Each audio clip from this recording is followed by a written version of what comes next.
Welcome to Grapes and Debates, a podcast where we'll uncork some incredible wine and debate varietals of issues within the restaurant industry, one glass at a time. Just a random Wednesday afternoon. Here we are. What do we have to do? I feel like we need to drink some wine. We do. We do have to drink some wine. Compliments of?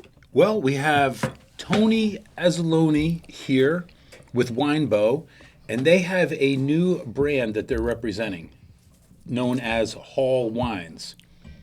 And we have Patrick Madden, the state sales manager for Hall, and he is going to walk us through this incredible lineup. Welcome, Patrick. Thank you very much. It's great to be here. Any relation to Steve Madden? You making them shoes and those clothes? Oddly enough, my older brother's name is Steve. Is it really? That's funny. But he is not a shoe designer. Okay. Dang it. How about John Madden? But he does get hit up by the random young girl on Instagram every once in a Yeah, while I am looking for sure that he shoes. does. I'm sure he does. Better be careful with that. Yeah. So I'm very familiar with Hall Wines. In fact, you tasted these. You tasted us on them in Jacksonville probably about 2 months ago. Yeah, that sounds about right. Yeah. And since then, your company has switched distributors. New to Tony's company, not new to wine. We've been on around. Wine Sport. We just had our 30th anniversary last year. Wow. Yeah. Very exciting time. This is for our studio executive.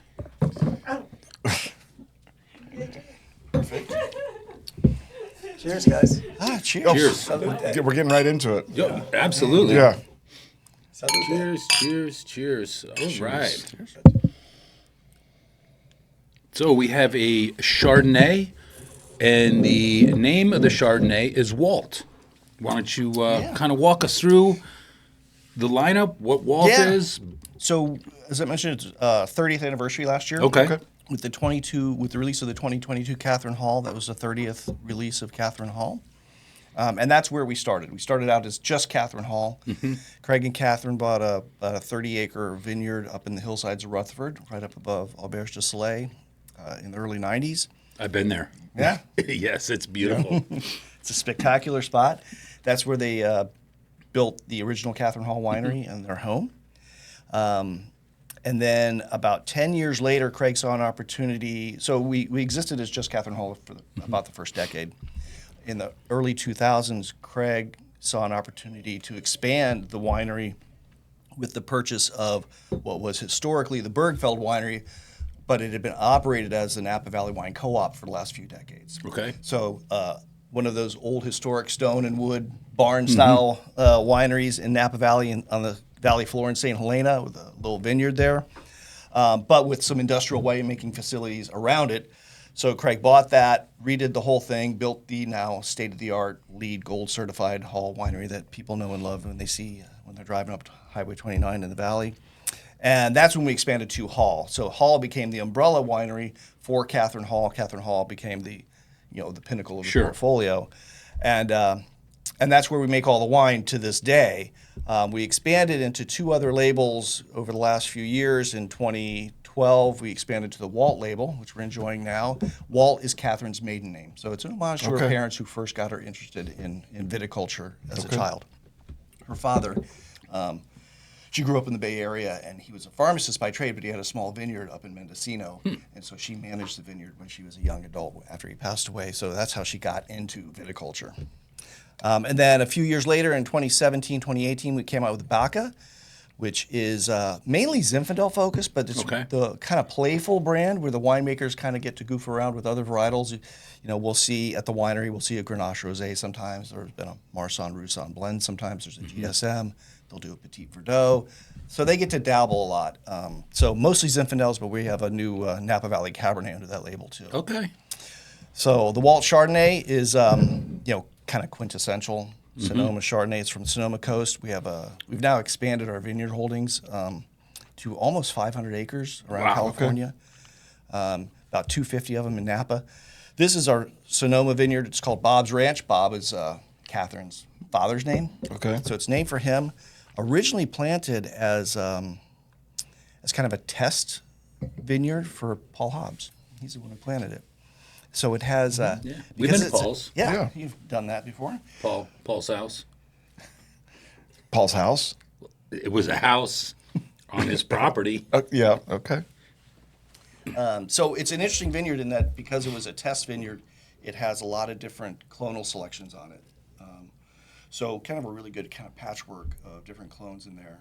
But this wine is all barrel fermented, about a third of it brand new, full malolactic, so it's a big. What are you thinking? I think it's drinking beautifully. It's not over oak, but you definitely getting that creamy, buttery mouthfeel. It's quintessential It Sonoma is. Coast Yeah.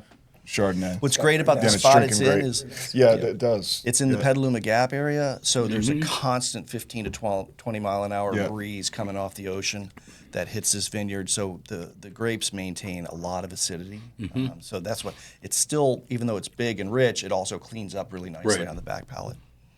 Fun Chardonnay. Yeah. You know what's interesting is that we did a podcast last week where we were drinking Chardonnay, and it paired so well with turkey and provolone. When you guys walked in, I was eating a turkey and provolone from Jersey Mike's. This is a perfect, That's a perfect yeah, perfect. I'm Yeah. just Perfect pairing. perfect pairing. Jersey Mike's and Walt Chardonnay. I love Yeah. it. Jersey Why Mike's not? just surpassed Chick-fil-A in guest survey of the best fast food restaurant. Is that right? Can you believe that? That's impressive. It is impressive. I don't think of Jersey Mike's as fast food. Well, maybe, I don't know, it's the category, but it was a big article that came but I out guess today it is. Yeah. Right? where Yeah, I guess so. where Chick-fil-A scored an 83 and Jersey Mike's got an 84. I didn't know Chick-fil-A ever lost at anything. Yeah. You know they're going to up their game. cheesesteak Yeah. is pretty good if you go into Jersey Mike's. Is it? Yeah, their cheesesteak's Okay. pretty good. Yeah. You want something quick and easy. Right. You know, they're convenient. Yeah. I feel like we're Can't hear me? I'm loud enough. No. veering off track here a little bit. gotta We go in. Let's never veer off track. Turkey and provolone and Chardonnay. There you go. Listen. All right. And how long has the Walt label been around? 2012. Okay. 2012. Yep. Yep. It's a neat label. It gives, the main focus is Pinot Noirs.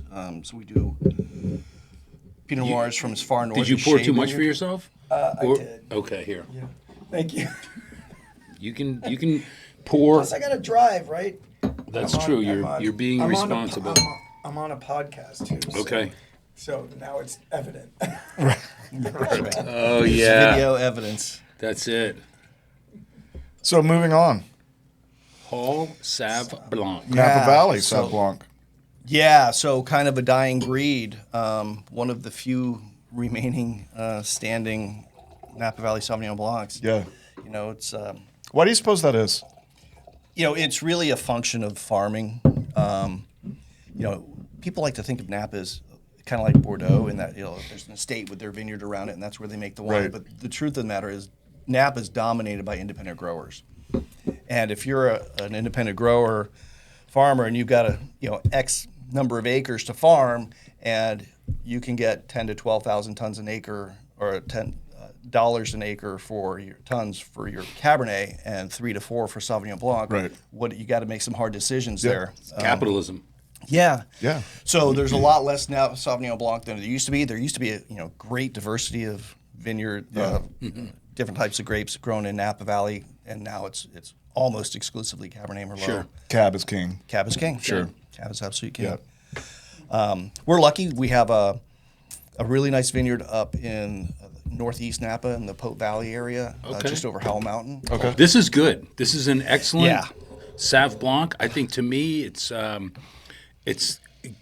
more fruity in a sense. I mean, I'm picking up Getting honeysuckle. yeah, where typically you get more of an acidic Sauv Blanc. I'm getting more tropical notes, and I find this very easy to drink. Yeah, more like I would crush a melon. I was thinking Yeah. melon and I would guava, maybe crush a little, this. some softer fruits, right? Instead Yeah, of that that's right. big There's- green you get- apple and this is sort of. I think this is where Napa Sauvignon Blanc has a niche that's not really Yeah. duplicatable in other places. New Zealand Sauvignon Blanc dominates with grapefruit and lemon, lime, and citrus. Right. High acid. Yeah. Sancerre, bright citrus fruit, but also some grassy notes. Again, very high acid, but only I think in Napa and Sonoma do you kind of get this neat Right. tropical note. I'll get like cantaloupe sometimes, or honeydew, papaya. There's this kiwi. amazing Bordeaux blend that we've been drinking recently. It's Jace Cellars, and it's sourced. This is their new one. It's sourced from Pine Mountain, and I think because it's such high elevation, you don't get that sweetness. It's a little more acidic. Is this 100% Sauvignon Blanc? It is, and that's a common question that I get when I'm tasting just this because of wine. the roundness and softness at the end. The winemaking team, thought you and they're kind of consistent. You'll see, kind of throughout the tasting tonight, that one of their styles is to build mid-palate. Yeah. Build a creamier texture on the mid-palate, and they do that with this wine, not through something like malolactic, but through lees stirring. Okay. So during fermentation, there's like an aggressive lees stirring program to create that mouthfeel. Okay. So it does give the impression a lot of sommeliers think there's Semillon in this wine. That's or what it has some that's why I barrel was asking. component to it, Or yeah. a little neutral oak. Yeah. Yeah. Yeah. Wow. That's So- nice. So it doesn't see any oak. Nope. This is all from Lees. Lee's stirring. Yeah. Yeah. Yeah, but it does have that kind of mid-palate texture to it. nice. It's really I've nice. been leaning towards this style of Sauvignon Blanc lately. There was a long time where I loved that New Zealand bitey, Yeah, minerally yeah. sort of, me. but you had my acid reflux. Yeah, Can't take it anymore. Like I drink a ton of Sauvignon Blanc, and Right. what I've found is with New Zealand Sauvignon Blanc, it's delicious, but I like the first half of that glass a lot better than the Yeah. second half of that Right. glass. Yes, yes. And I like the second glass even less. No, I love this right now. Yeah. That's Yeah. fantastic. This is what me and my co-workers all just kind of crush this one. Oh, yeah. This is the one. The old porch pounder. Yep, porch pounder, pool pounder. Should we She do skulks away. the Pinot La Brisa first or the Yeah, let's do La Brisa. La Brisa first? Okay. Brisa? All right. So I'll pour some for myself. Yeah, just And then, Joe, I'll hand that to you since we got a bunch of mics anyway. Oh, that's okay. nice and Yeah, cool, we're too.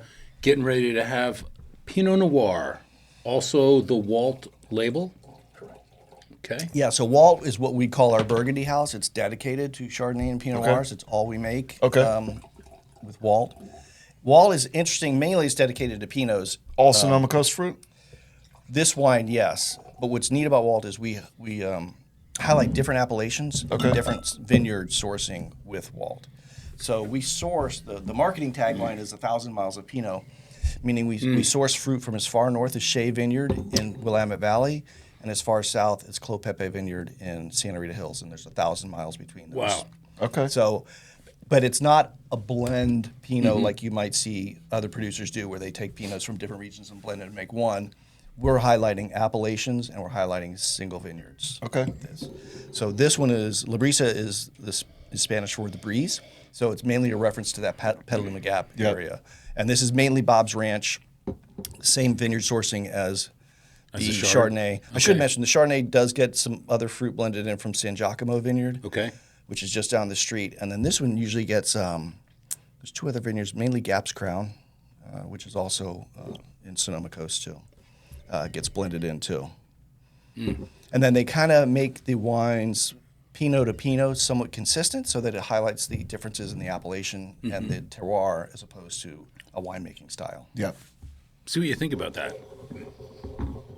You're not a huge fan of Pinot Noirs. I'm not, but this anybody is- who listens or follows. But this is a pretty Yeah. damn good tastes Pinot like Noir. caramel. it is Caramel. pretty in the glass, I can tell you that. So again, consistent with kind of building mid palate. A lot of lee stirring in this.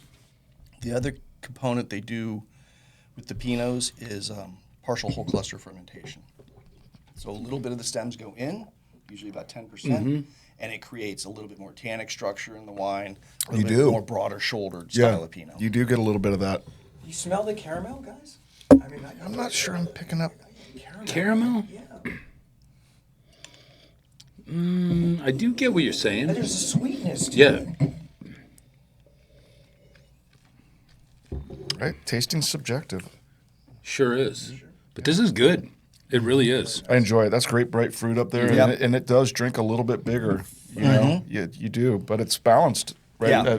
The tannins doesn't overwhelm the front No, end yeah, of it. it's still like very Pinot Noir. Yeah. Yeah, You're not a fan of Pinots, Adam? I am not. I am not. I like them chilled. Really? I'll take 58 degrees, 63, and that. I like them cold. That actually wasn't. That's Yeah. No, that's pretty good. I feel that it's. Yeah, That's pretty good. I'm not going to No, I dump it. enjoy Though. that. You know, I'm not going to dump it. Yeah. No, I wouldn't. You just did. I did. Well, I'm going to. I'm waiting for the- still on that driving. I'm waiting thing, for the big so- finish over here. Yeah, we don't have to drive anywhere. I know. No. You guys can hang out. This is So more of when we first launched Walt, this was the lead horse, but there was some vineyard sourcing that we were using that went to other producers over time. So now this is we ended up planting our own estate vineyards up there. So we have 2 estate vineyards that this is a blend of. Okay. It's got a very nice bouquet, Yeah. a nice nose on that. So while Walt the Blue Jay kind of took a dip in production and visibility, Librisa kind of carried that mantle. So this is the one, the Librisa is the one we have more, exposure over the last few years. But Blue Jay's kind of bouncing back now. To me, it's a little bit more tannic. Very unique wine. Anderson Valley is very rustic. Have you been up there? I have not, but I I've mean- heard. I heard they have their own language up in that Yeah, area. and that's actually Blue Jay's a reference to that. Oh, okay. And because it's the main town is Booneville. and it's Booneville, an that's it, old yeah. logging town. And during the gold rush, when you had all these newcomers coming to town, they kind of created their own dialect so they could talk about people without them knowing it. Right. Sounds like they're Italian. It sounds like They do, pig yeah, Latin. yeah. Like pig Latin, Yeah. right? Right. Yeah, they're very suspicious people up there. But so in the it's called Bootling, and in the Bootling dialect, Blue Jay's a local. Okay. Okay. Well, there you have it. Well, now we know. It's a neat little town, a really rugged place to visit. There's not a whole lot to do. And it's northern Sonoma? Yeah, well, it's north of Napa. Isn't it Mendocino? It's Mendocino County. Oh, it yeah. is Yep. Mendocino. Okay. I think Yeah. it's time for you guys to jump in the van again. Yeah. Would you do it again? Absolutely. Yeah. You guys had a great- Absolutely. you guys look like you had a great Yeah. time. We did. Yeah. We did. Yeah, it was fun. So this one, a lot of Anderson Valley Pinots kind of have a rusticity to them. This one, I mentioned the partial whole cluster fermentation. Anderson Valley is a little tricky to do it because the stem ripeness lags behind the grape ripeness. So we actually do destem all these Okay. grapes, and we take some of those stems, we rinse them off, we throw them in a hatch chili roaster, and roast them slowly for a few hours to lingify out all the green harsh Wow. tannins and the wood sugars, and then they go back in the fermentation tank. And so, like you mentioned, caramel. A lot of people get caramel out of this wine, but it has even more kind of tannic structure as a result of those kind of dry stems being in there. Body, man. Yeah. It It's does. like that Yeah. structure. It's like All right, let me go ahead and dump this. I'm gonna just dump. I'm gonna dump it in my face if you don't mind. So I mentioned the BACA I enjoyed that. Zinfandels. Isn't that tasty? Yeah, they were both good, But, yes. but it's like big brother, little brother a little Yeah. bit. yeah, Yeah. yeah. So which one did you like better? Big brother. Did you really? I did. Okay. Yeah. BACA. Napa Valley. so Cab, the Blue Jay- 2023. Single vineyard. That No, it's the Blue Jay it's vineyard. two vineyards. estate vineyards. Two estate. Two estate vineyards. Yeah. Okay. Blue Jay is named after the Local. Local. Right. Okay. Yeah, so BACA. BACA Napa Cab. So under the BACA label, we really started out as highlighting, appellation-specific Zinfandels. Okay. But the 2023 vintage kind of gave us an opportunity because every year, we have 5 estate vineyards in Napa now, and then we have grower partners, about 30-something grower partners. So every year when everything is fermented because of the way the winery is built, everything's fermented block by block. So everything's separate. They usually end up with about 130 different blocks of Cabernet to work with. They start blending with Katherine, and then they go through a series of appellation and mountain specific and some other blends. We make about 18 different Cabernets at the winery. We only get about 4 of them in the market. So they do the blends as they go work their way down to Hall Napa Valley, and then usually in most vintages we'd sell off the rest on the bulk market. 2020 short vintage because of the fires, so we were about I think 25% down in production in Cabernet in 2021 rough harvest, well, actually a rough berry set. So we were down by about 50% in production in Cabernet in 2021. 2022 bounces back a little bit. And then 2023 comes along, and it's a really good vintage, nice, long, even growing season. So the fruit quality was exceptional. Critics love it, but it was also a very abundant vintage. So we had a lot of really good fruit to work with. And when the winemaking team was done with Hall, they really just didn't want to sell the juice off. Right. And they thought, Well, I imagine if it was abundant for you guys, it was abundant for everybody. yeah, right. Yeah. So it was probably everybody was selling yeah, probably. juice off, right? But it gave us the chance to develop another Napa Valley Cabernet at a different target market. Like, really, this is meant to be approachable. Okay. Somebody who, not your everyday Napa Valley Cabernet drinker, but maybe the winemaker. No, this is nice. The way she described it to me is like they imagined, a guy traveling and sitting at the bar in an airport lounge and just wanting a glass of Cabernet and not having to mull it over and not have this palate beat up by a bunch of tannins. So this is what they call their crushable Cabernet. Okay. I do agree with that. Yeah, it's more fruit driven. It's softer. It's fresh. It's still reflective of Napa Valley, but a lot easier drinking. And the other part of the equation is not every restaurant can charge $25, $30 for a glass of wine, and not every consumer wants to pay $25 or $30 for a glass of wine. Do you happen to have the Zinfandel or no?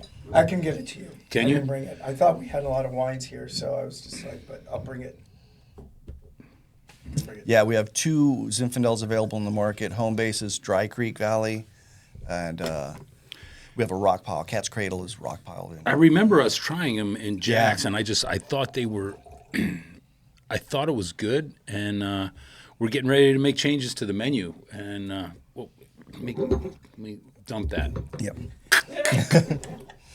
Yeah, our style of Zinfandel really kind of harkens back to the old days of Zinfandel before it was 16% alcohol. Sure. It's a brighter, more fruit-driven, more lifted style, higher in acidity, really refreshing. Like we're talking about chilling a wine down. Those Zinfandels with a slight chill on them are just fantastic. Right. They're not estate vineyards. We purchased the fruit from Mortson family. Who's Okay. I think 5th generation grower. Right. Sure. Some great old vineyards to work with there. What's the story behind the rabbit? Oh, so that's little Bunny Foo-Foo. Bunny Foo-Foo. Yeah. Okay. As you're driving up Highway 29, one of the ways you're at Hall is if big you look to your silver. left. Yeah, it's a big about 30. Yeah, I did see that in the Yeah, it's statue a and 30 down the something front. foot. Yeah. Yep. Chrome rabbit, and that's Bunny Foo-Foo. And I think I'm not sure if it was commissioned by Katherine or if it was just something that she saw and loved and put out there. But it's it wasn't intended to be the logo of the winery, but it's kind of evolved that way. That's how we're known now, is with the rabbit. And who named it? Katherine. Bunny Foo-Foo. Yep. All right, Katherine. The Hall is just, there's so many layers to it. It's a journey. It's got the complexity. Again, BACA, right place, right time. Mm-hmm. Yeah, I'm sitting down. I want a Napa, It's I want a Cabernet, Napa designated Napa cab. designated Boom. cab. Great. I'm looking for something that's delivering more of an experience, if you will. Yeah. And I don't know if my analogies works, but Whatever you say works. Thanks. Yeah. I appreciate that. Yeah, you're doing a damn Thanks. good job. But yeah, front to back, start to finish, Yeah. the Hall just has more of a story. Okay. And for people who drink Napa Cab on the regular, this is a lot more what they're looking for. Correct. The BACA is really designed for people who maybe don't drink Napa Cab on the regular. Yeah. Yeah. Yeah. Or sometimes Napa Cab can be price prohibitive to get into. Yeah. Right? Right. Exactly. So Yeah. I mean, the that's a BACA's great. retailing, $30. Okay. right. Yeah. Okay. Oh boy. Ooh. Moving right along. Whoa. The Queen. Where it all started. Yes. Signa.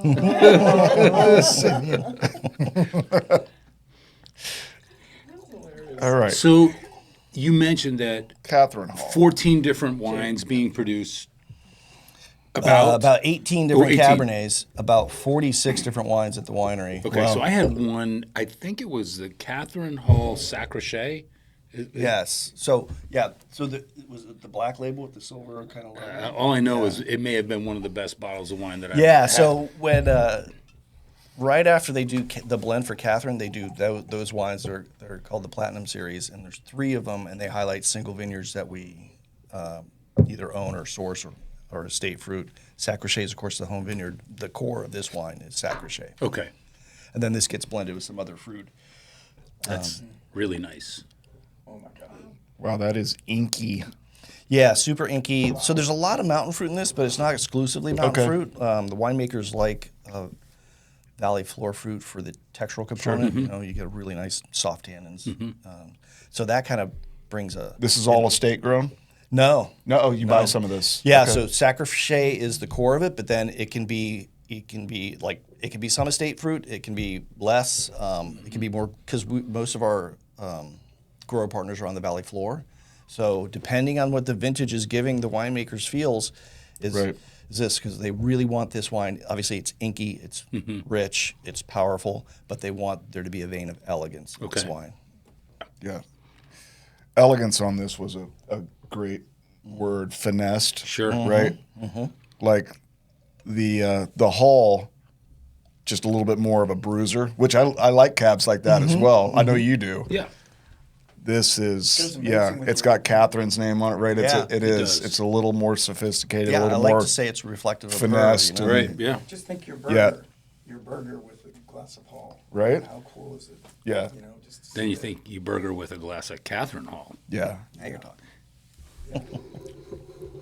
Yeah. Your Awesome. burger's amazing. Oh, So thanks. I drive for it. And I see Hall pop up in Wine Spectator, you know, pretty consistently. Yeah, as we do.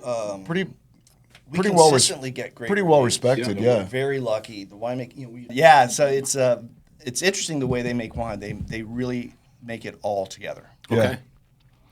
All right, I'm going to throw a question. 47. I mean, they should I'm really gonna throw a question diversify out.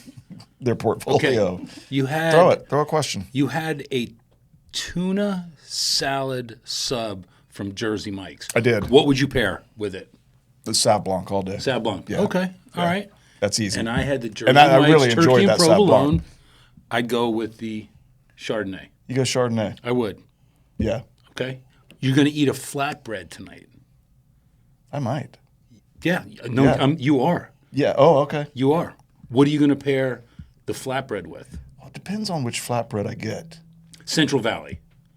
Oh, with the prosciutto and the balsamic Yeah. and arugula. You pronounce the prosciutto well. Right? Oh. The prosciutto, right? Bassini. Yeah, I'm going with the bigger of the two Pinot Noirs, and Okay. the name is escaping me right Jay. now. Blue The Jay. Blue Jay. Yeah. That's, Okay. what about you? I'm going to skip the flatbread altogether.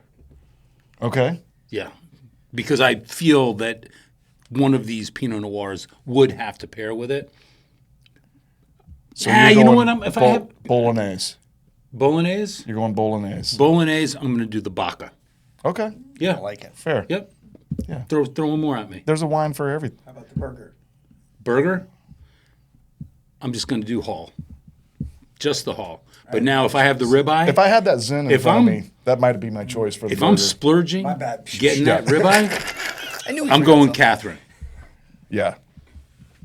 If you had that, I'm sorry I didn't catch that. The ribeye. The ribeye. Yeah. Oh yeah. If I'm going that high, I'm going. Yeah. The elegance is going to pair well with the Yes. sure, Elegance. Yeah. Right. fat and meat.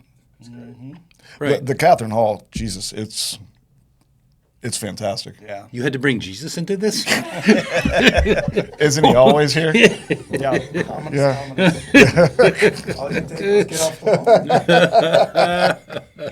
Hey guys, thanks. Yeah, for what having you should us. be proud of this Yeah, lineup. thanks. Yeah. I really appreciate you Yeah. taking the time. Absolutely. Patrick, thanks for coming Yeah. out. Of course. Thank Usually you. this is the time, since we're on camera, no pressure for anybody, but this is usually when the wine reps would just say, just go ahead and pick out which bottle you want to keep, and I'm just going to make it easy for you. No, you're We're just going to keeping keep all of them. Yes, you are. I want you guys to sample them with, all the guys. I kind of just assumed we'd be leaving. Take that it out. up no. to Harmon Beach. Right? We love when the wine reps show up with a Coravin. Oh yeah, yeah. We love that. Yeah, here's your ounce. Yes. And I'll Yes. be packing up these bottles and taking with me. That is not. It's like something showing I up. would Definitely do in this environment. Well, no, you know what? You're Not this. showcasing. Okay, not this environment. And I understand. Listen, if you, I get it. I'm being yeah, silly. Yeah, but realistically, you want to. double these. And this goes back nearly 20 years that we've been doing this.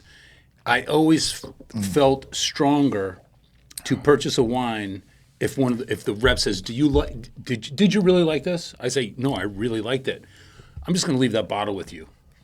Boom. Absolutely. I'm thinking I'm going to drink that, not just here sampling with you, but I'm going to take it back home and see how much I really like it, and I'm going to think about that tasting that we had, and you've increased your chances of getting this on the list exponentially. By bribing you. And if I can also. No, if it not bribe, that's not a because You bribe. don't carry this, so by law we're allowed It's to a leave this gift, for you. yes. So, but I will say that wines do taste better the next day. So I want you to sample it tomorrow. I want you to see if you like it. Right? It won't be So, around tomorrow. Most likely it won't be. What are you talking about? That's But a in good, 6 hours. It's a good statement about opening wine in a setting like this. Where, Yeah. You know, a Coravin just wouldn't. And I've experienced this in my career. A lot of times, wines it doesn't do wines justice. Sometimes, Right. Sometimes wine needs to be opened up. And She is awesome. As always, Cheers. taste, Taste toast toast together, guys. Salute, Appreciate Vince. it. Seeing ya. Thank you. Thank you very much. Thanks so much for having me.